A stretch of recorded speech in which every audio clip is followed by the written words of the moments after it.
बहुत सारे स्टूडेंट्स हैं जो अभी तैयारी स्टार्ट कर रहे हैं, अभी पढ़ना शुरू करने वाले हैं या ऑलरेडी तैयारी शुरू कर दी है और उनका भी सपना है ऑफिसर बनने का। तो आपकी तरफ से उन सारे बच्चों के लिए क्या मैसेज रहेगा? आपके साथ भी ऐसा होता था कई बार मॉक टेस्ट में आपके मार्क्स एकदम बढ़ जाते हैं फिर एकदम कम हो जाते हैं, ऐसे फ्लक्चुएट होते थे? क्वांट में आपकी स्टार्टिंग से लेकर एंड तक की क्या स्ट्रैटेजी थी? जितनी भी जर्नी रही है ना, उसमें जो मुझे सक्सेस मिली उसमें सबसे बड़ा रोल है मॉक टेस्ट का। सर, जैसे कि मैंने पिछले मई से स्टार्ट करी थी प्रिपरेशन, और during the course of this time I think 350 plus mock test मैं दे चुका हूँ, इंक्लूडिंग सेक्शंस वगैरह। तो दोस्तों, स्वागत है आप सभी का आज के धमाकेदार सेशन में, जिसमें आप मिलने वाले हैं एक ऐसे कैंडिडेट से जिन्होंने YouTube पर पढ़कर सिलेक्शन लिया है। केवल YouTube पर क्लास किया था, कभी कोई कोर्स परचेस नहीं किया और उन्होंने सिलेक्शन लिया है। तो यहां पर हम बुलाएंगे उज्जवल को। उज्जवल, सबसे पहले बहुत बहुत कॉन्ग्रेचुलेशन। और जो आपने सिलेक्शन लिया है, जो आपने बताया था कि सर YouTube से पढ़कर सिलेक्शन लिया है, जो कि बहुत डिफिकल्ट होता है। मतलब यूट्यूब से सिलेक्शन लेने के लिए आपका फुल डेडिकेशन होना चाहिए, फुल कंसिस्टेंसी होनी चाहिए, और उसी के बाद हम लोग सिलेक्शन यूट्यूब की क्लास से भी ले सकते हैं। तो यहाँ पर एक मिसाल कायम की है उज्जवल ने। चलते हैं हम लोग उज्जवल के पास। उज्जवल, कैसा? Good evening sir. Very good to see you. कैसे हैं सर आप? मैं बहुत बढ़िया हूँ उज्जवल। कैसा लग रहा है सिलेक्शन के बाद? सर, बहुत अच्छा लग रहा है। फाइनली इतने जो महीनों का स्ट्रगल था, वो महीनों की मेहनत थी, वो रंग लाई है। अरे बहुत सर, शानदार। Efforts paid of. पेरेंट्स वगैरह को कैसा लग रहा है? सर, फैमिली तो बहुत खुश हुए। सर, जब रिजल्ट आया था तो इनिशियली तो किसी ने बिलीव ही नहीं करा था। तो मैंने मेरे एक फ्रेंड से पूछा था, वो भी पीओ ही है। मैंने उनसे ओके। बताया कि भाई बताओ, हो गया कंफर्म सिलेक्शन? तो उन्होंने बोला कॉन्ग्रेचुलेशन, आप बैंकर बन गए। सर, उसके बाद मैंने अपनी फैमिली को बताया। सर बहुत खुश हुआ, क्योंकि सर इसके पीछे महीनों की मेहनत थी। बहुत सारे मतलब स्लीपलेस नाइट्स थी, डिप्रेस्ड नाइट्स थी। पर ultimately sir, everything is good comes, everything comes to end. और sir, if all is good in the end. तो सर, थैंक यू। आपके माइंड में ये कैसे आया था कि यार यूट्यूब से पढ़ के ही मैं सिलेक्शन ले सकता हूँ? ये कैसे आया था? तो सर, जब हमारा ग्रेजुएशन हुआ था उसके बाद तो हमें टीसीएस में जॉब मिल गई थी। तो सर, ओके। पर due to some reasons I didn't join it. तो सर, उसके बाद थोड़ा लग तो रहा था कि कॉर्पोरेट वर्ल्ड में टीसीएस जैसी कंपनी में जॉब लग गई थी। पर सर, सब मैंने ज्वाइन नहीं करा। उसके बाद मैं अल्टरनेट सोर्सेज ढूंढ रहा था कि अब क्या करना चाहिए। तो सर, मैं बैंकिंग में, मैंने मेरे फ्रेंड से सुना था कि वो भी पीओ ही थे। तो मैंने बैंकिंग के बारे में सुना कि बहुत फास्ट प्रोसेस होती है। उसके बाद मैंने इसका सिलेबस देखा। रीजनिंग जो मैथ्स से होती है, इंग्लिश होती है। और सर, उसके बाद फिर मैंने रीजनिंग के जो एक मॉक टेस्ट लगाया था। तो सर, उस मॉक टेस्ट में I think score 30 out of 80 आया था उसमें। सर, पर मुझे वो मॉक टेस्ट में बहुत मजा आया। फिर उसके बाद फिर मैं ओके। बैंकिंग की तरफ गया, मैंने सचिन सर की वीडियोस देखी। फिर धीरे धीरे थोड़े मतलब ट्राई करे। और सर, मेरी जितनी भी जर्नी रही है ना, उसमें जो मुझे सक्सेस मिली उसमें सबसे बड़ा रोल है मॉक टेस्ट का।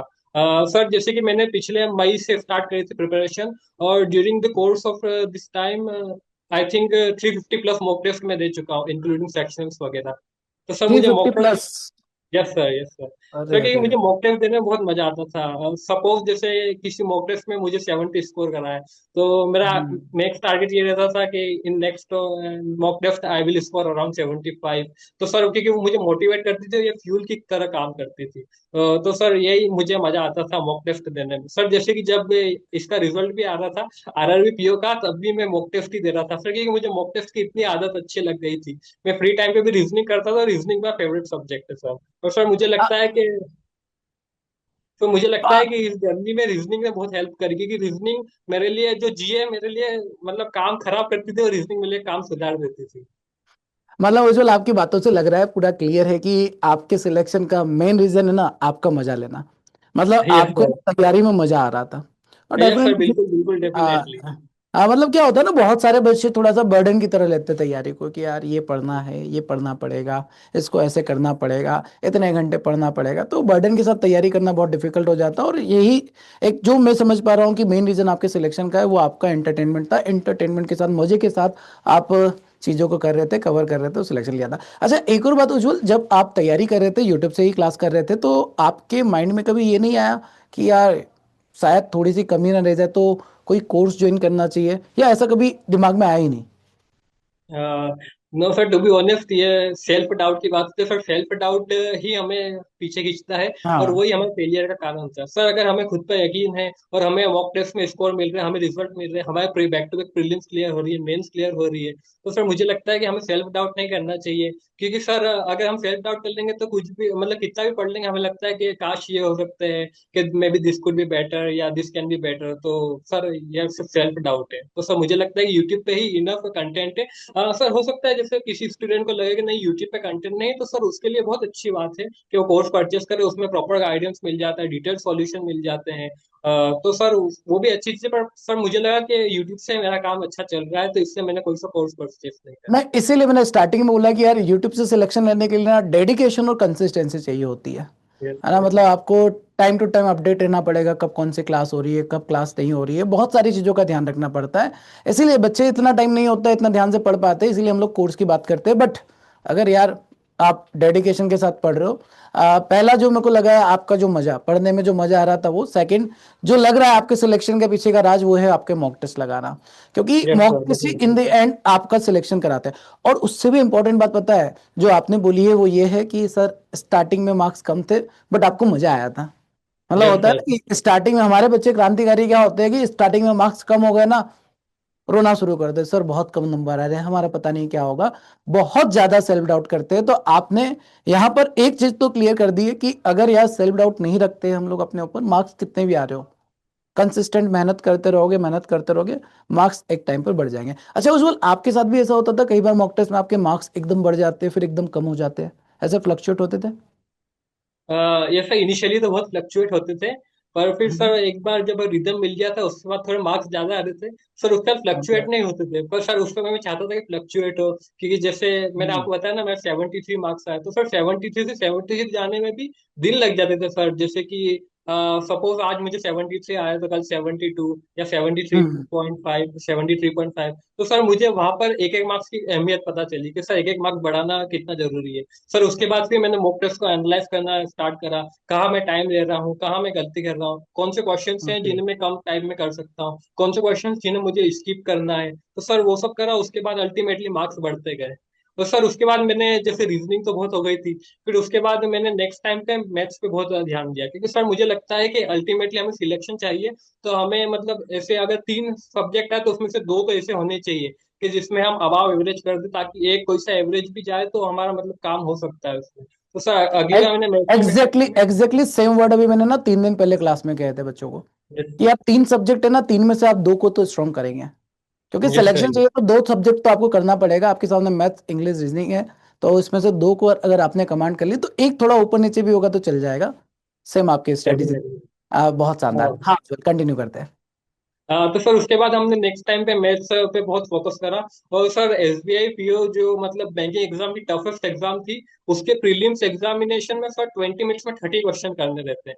और सर मैंने अच्छा। 18 मिनट्स में 27 मैथ्स में अटेम्प्ट कर दिए थे। क्या सर जो बात कर रहे मैंने 3 मार्क्स का सर जो मैंने छोड़ा वो केसलेट थी, कि वो केसलेट बहुत ट्रिकी थी, वो किसी ने नहीं करी थी, और वो स्किप करने के लिए ही थी। तो सर हो? मतलब ओके। 18 मिनट्स में 27 क्वेश्चन हो गए थे तो उसमें। यहाँ तो उज्जवल आपकी ना स्ट्रेटेजी जानना बनता है। क्वांट में आपकी स्टार्टिंग से लेकर एंड तक की क्या स्ट्रेटेजी थी?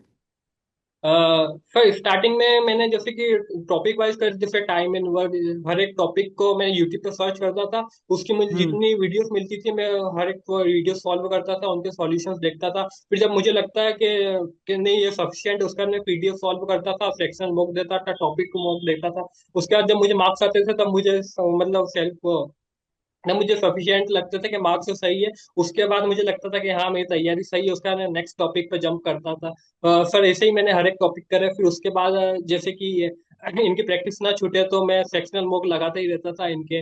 जैसे मैथ्स का सिलेबस 75% भी कंप्लीट होता है, स्टूडेंट्स ये मिस्टेक करते हैं कि अभी तो हमारा सिलेबस बचा है तो हम क्यों सेक्शनल मॉक लगाए। सर मैं उसमें भी सेक्शनल हम्म। मॉक लगाता था कि मुझे जो टॉपिक आते हैं एटलीस्ट मैं उनके ही अटेम्प्ट करूंगा, और मैं लेट्स सी क्या होता है, कितने मार्क्स आते हैं, इस टॉपिक में हम कितने मार्क्स ले सकते हैं, क्या हमारी स्ट्रेटजी रहेगी, हमारा क्या टाइम रहेगा। तो सर मैं शुरू से ही कर देते, अगर मुझे लगता है 75% सिलेबस हैज बीन कंप्लीटेड तो सर मैं मॉक टेस्ट स्टार्ट कर देता था। Sir okay. यही स्ट्रेटजी है मेरी।